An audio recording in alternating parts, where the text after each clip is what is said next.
Hormuz প্রণালীতে যাবে না মার্কিন বাহিনী, বলেছেন আমেরিকার প্রতিরক্ষামন্ত্রী হেগসেথ।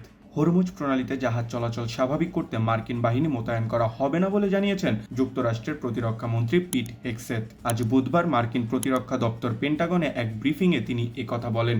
ব্রিফিংয়ে সাংবাদিকদের বিভিন্ন প্রশ্নের উত্তর দেন মার্কিন প্রতিরক্ষামন্ত্রী। হরমুজ প্রণালী দিয়ে জাহাজ চলাচলের ক্ষেত্রে মার্কিন সামরিক বাহিনীর ভূমিকা থাকবে এবং মার্কিন সেনারা আশেপাশে অবস্থান করবে। প্রেসিডেন্ট ডোনাল্ড ট্রাম্পের এই বক্তব্যের ব্যাখ্যা জানতে চাওয়া হয় তার কাছে।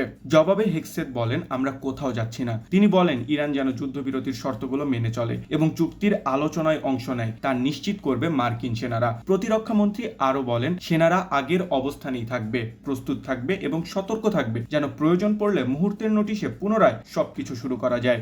হরমুজ প্রণালীর বিষয়ে যুদ্ধবিরতির শর্ত উল্লেখ করে হেগসেথ বলেন, ইরান এই সমুদ্রপথ দিয়ে জাহাজ চলাচলের অনুমতি দিতে সম্মত হয়েছে। তিনি বলেন, এটি কার্যকর হতে যাচ্ছে, জাহাজগুলো সেখানে চলাচল করবে। হেগসেথ যুক্তরাষ্ট্র ও ইসরায়েলি হামলায় নিহত ইরানের বেশ কয়েকজন জ্যেষ্ঠ নেতার নাম তুলে ধরেন। তিনি বলেন, এই নতুন সরকারের সামনে কোনো বিকল্প বা সময় কোনোটি অবশিষ্ট ছিল না, তাই তারা একটি চুক্তিতে এসেছে। তারা জানে এই চুক্তির অর্থ হলো তারা আর কখনোই পারমাণবিক অস্ত্র হাতে পাবে না।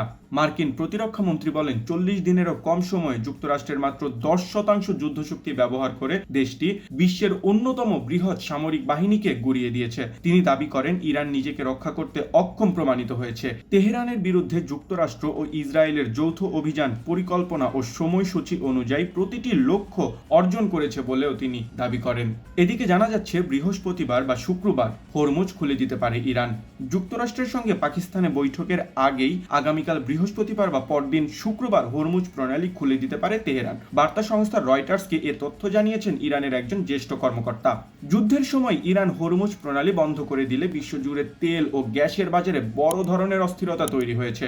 যুক্তরাষ্ট্রের সঙ্গে যুদ্ধবিরতি সমঝোতার অংশ হিসেবে তেহরান এই প্রণালী দিয়ে বাণিজ্যিক জাহাজগুলোর নিরাপদ চলাচলের অনুমতি দিতে সম্মত হয়েছে। রয়টার্সকে ওই কর্মকর্তা আরও জানান, ইরানের সামরিক বাহিনীর সঙ্গে সমন্বয় করেই এই নৌপথ পুনরায় খুলে দেওয়ার প্রক্রিয়া সম্পন্ন করা হবে। Daily headline, Dhaka.